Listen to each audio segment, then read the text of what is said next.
Hello everybody, welcome back to Momo vs. MTG. Today we'll be taking a look at another personal commander deck tech of mine, Archelos Lagoon Mystic. For generic and Sultai, you get a legendary creature, Turtle Shaman. As long as Archelos Lagoon Mystic is tapped, other permanents enter the battlefield tapped, and as long as Archelos is untapped, other permanents enter the battlefield untapped. So, yeah, this funny turtle here has a lot of neat synergies you could pull off. And in particular, there's two really directions I would wanted to go with this, and one kind of led into the other. So this deck has a Secret Commander of sorts, and the rest of the deck kind of supports these synergies around Archelos, but the Secret Commander in particular as well. And that card is Arbiter of the Ideal.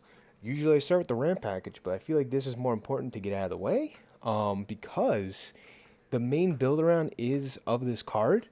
So Arbiter Ideal for 6 mana, 2 of it being islands, reads Creature Sphinx Flying.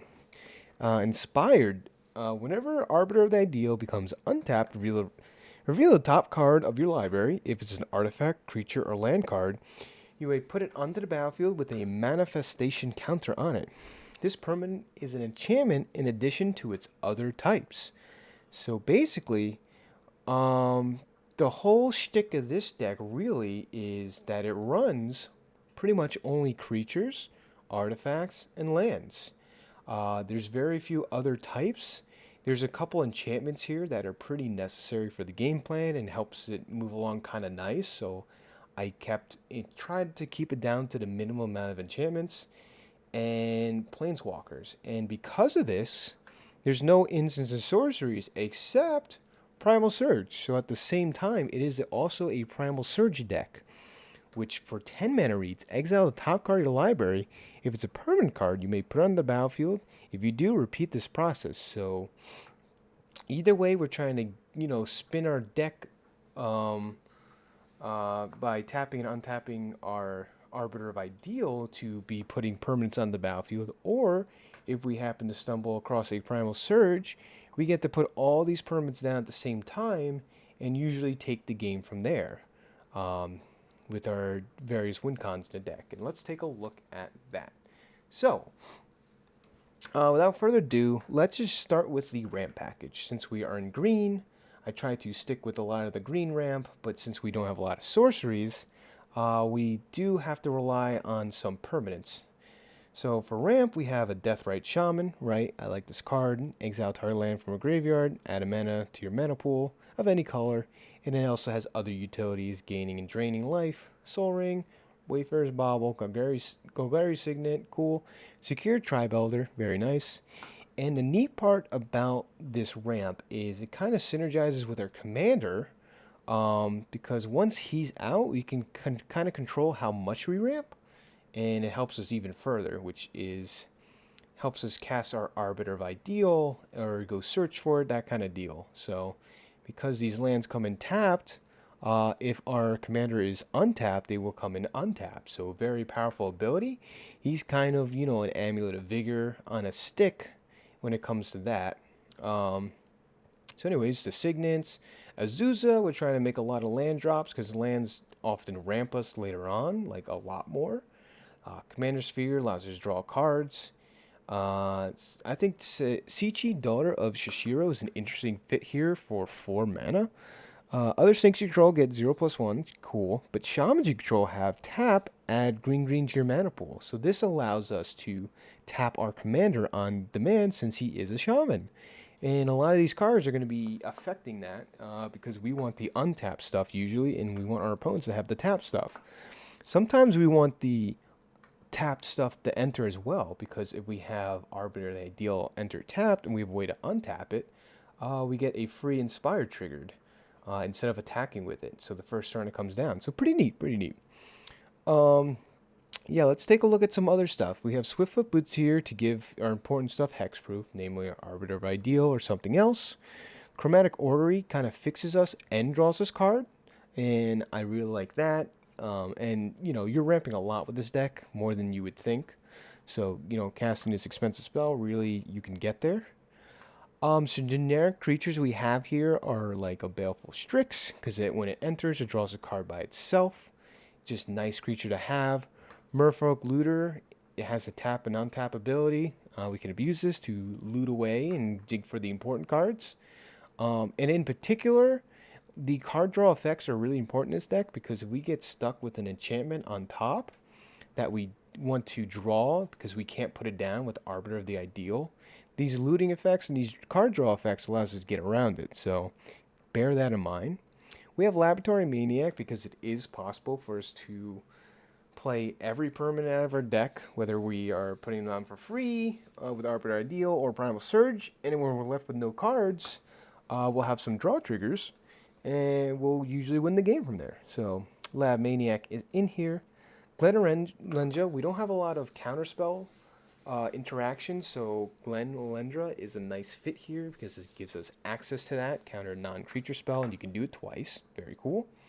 Tatyova, since we are kind of in a land theme, which I'll touch on. Gain a life, draw a card, nice fit. And AC, right? Again, play additional land and draws you cards. So all these effects that draws us cards, allows us to play more lands, very powerful. And again, Pseudo Landfall, Royal Elemental is another way to take away the game. You know, for 6 mana, 3 of them being islands, you get to control, opponent's creatures when the landfall happens. So, really, really nice fit to the deck. Then we have some interaction here with like Glisso Sunslayer. Again, we were looking for these permanent cards that interact since we don't have, instants or sorceries do it. But when it deals combat damage, you can destroy an enchantment, remove counters, draw a card, all the good stuff with First Strike and Death Touch. So very cool. And Rex Sage is always nice, right? Artifact or creature. Artifact or enchantment we can destroy. So really, really nice additions. And then let me touch on the important enchantments in the deck, right?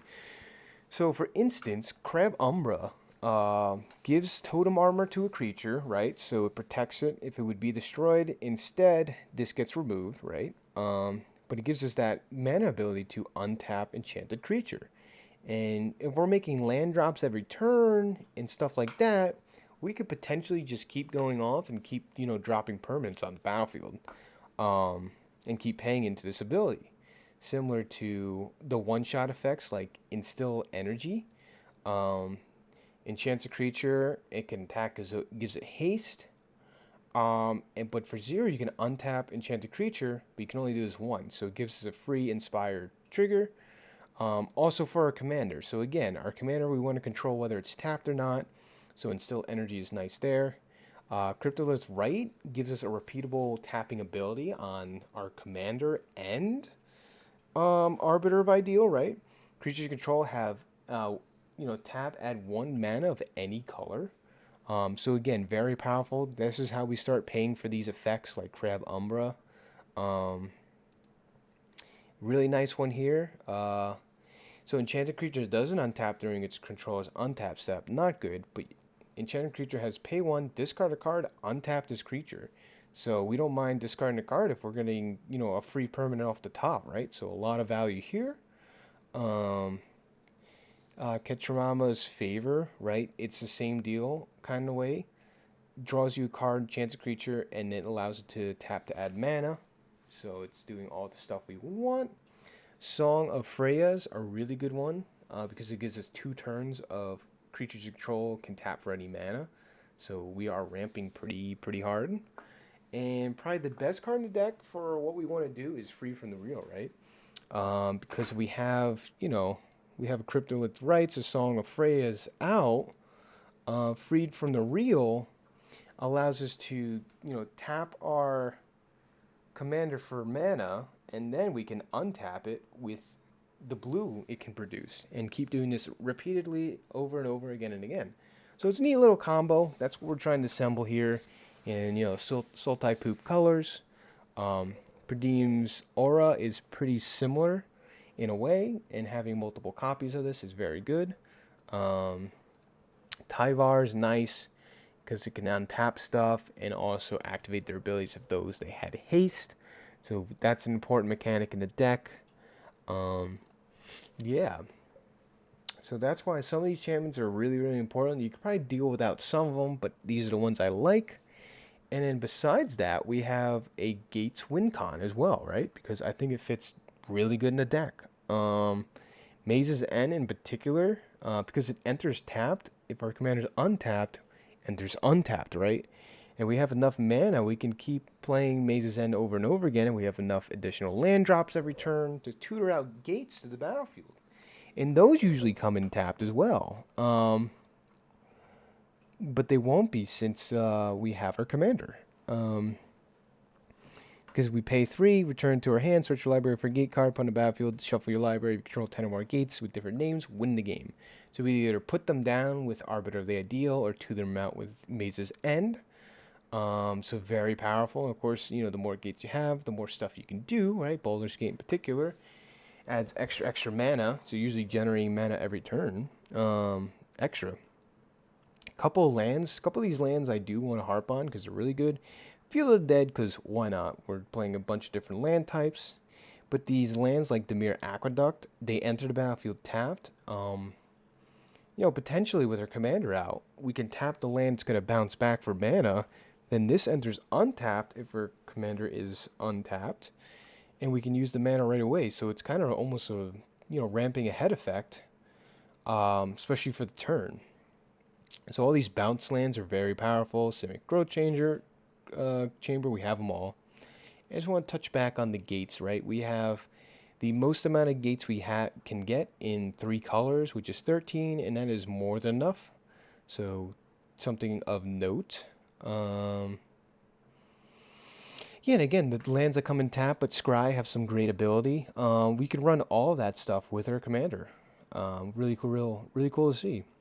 Maze of Ith is a nice tech card because, again, we can untap even our own creature right away. Like, if we attack with Arbiter of the Ideal, we can Maze of Ith it. We don't even care about the combat damage. We get the inspired ability this turn. So, nice fit there. And, of course, the Triumph. So, the land portion is pretty important to the deck and can ramp you ahead in the right circumstances. And then we want to, manipulate the top of our deck in a way. Something like the Reality Chip is pretty important because it allows us to play lands and cast spells from the top. So this gets around the enchantments if we have a couple enchantments on top. Reality Chip allows us to either cast them or dig through them somehow.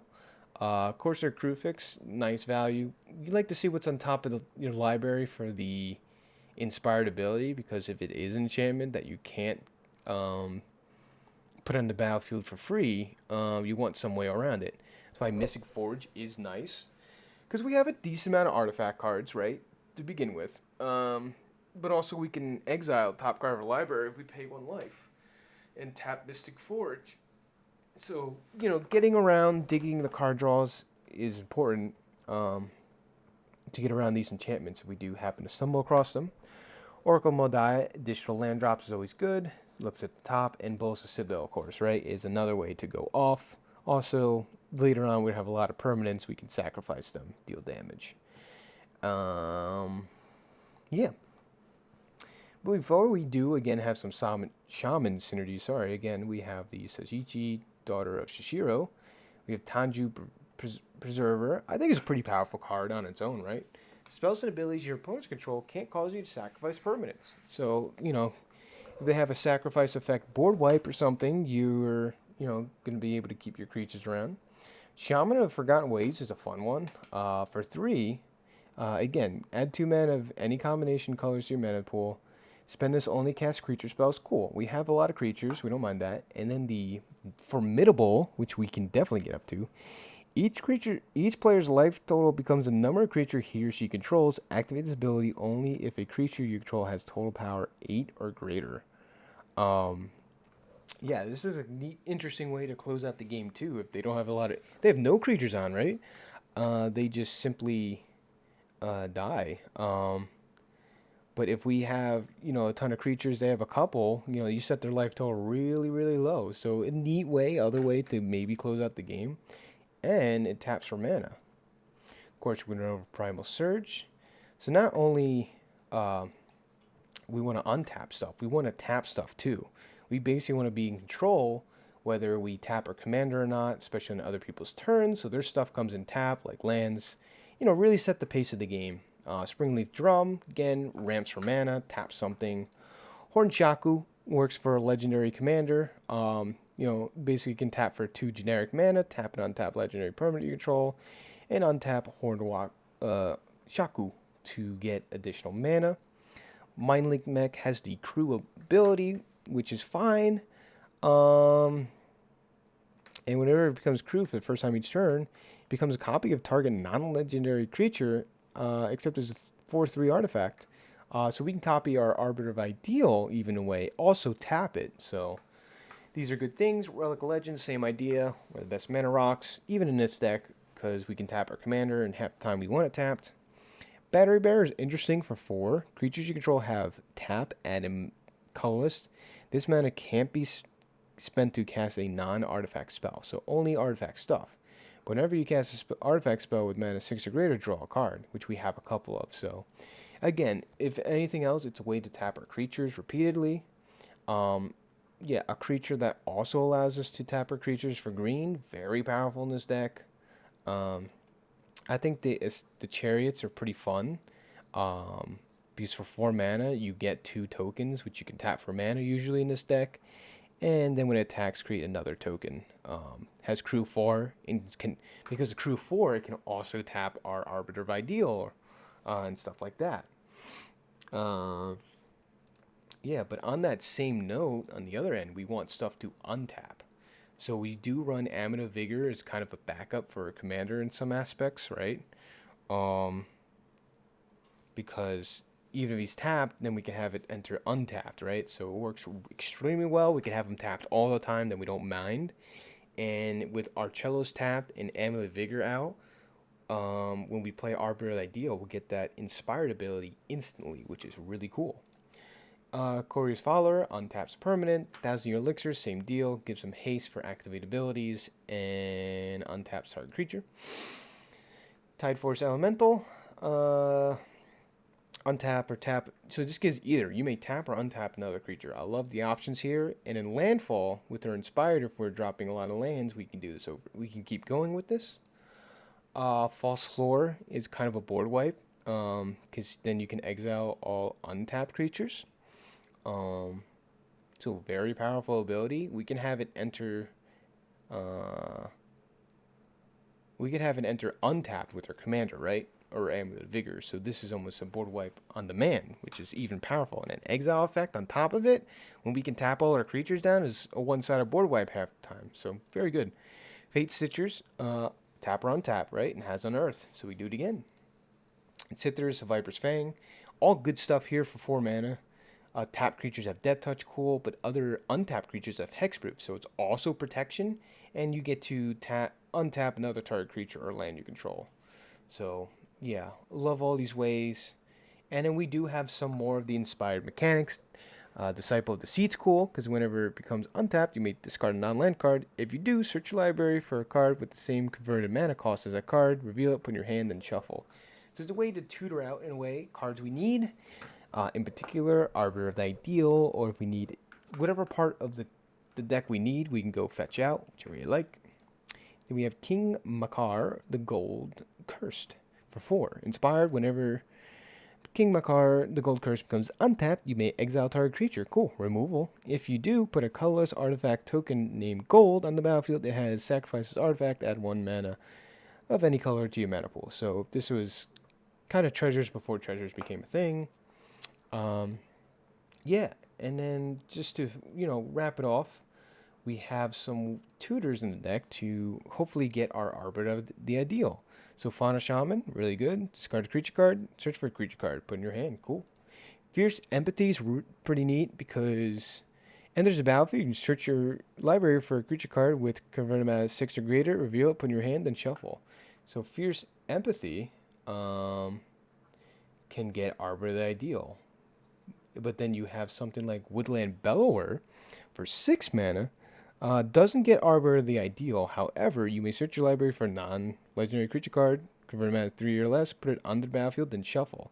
So this allows us to go grab our Fierce Empathy, right? 3 or less, and that allows us to grab our Arbiter of the Ideal. Some cool lines to get there. Vargoth, the Bloodsire. I like this card. Personal favorite for 3. Has the Boast ability and Death Touch, so When it attacks, you can pay 2, go search for any card, put it right on top. Yeah, and then we have some recursion. In case they remove our Arbiter of the Ideal, we have Volrat Stronghold, can do it again, put the creature right on top. Eternal Witness goes back to our hand. Subso's Stitcher, it's interesting, because it's a looting effect, which again we are looking for in this deck. And for 4, we can sacrifice it, return target creature from your graveyard to the battlefield. So put that Arbiter right back on the battlefield. Timeless Witness, same deal. We can do it twice. Return card to our hand. So yeah, it's a pretty neat deck. I think in what it's trying to do, I like how it has different win conditions throughout it, and it has a really interesting theme of like no creatures in the primal Surge aspect too. So yeah, a lot of different ways you can win the game and everything else. Um, yeah, and basically it's a fun deck to pilot, and everyone sees a Turtle Man. Pretty neat commander. You kind of control the flow of the battlefield in some ways, whether you want to have them tapped or untapped. And yeah, without further ado, thanks for hanging out with Momo versus MTG. And if you have any thoughts about the deck, leave them down below. Something else you want to see, a different commander, let me know. Or if you have a deck of your own, reach out to me. I wouldn't mind taking a look at it. Without further ado, thanks for hanging out. I will see you on the next one. Take care.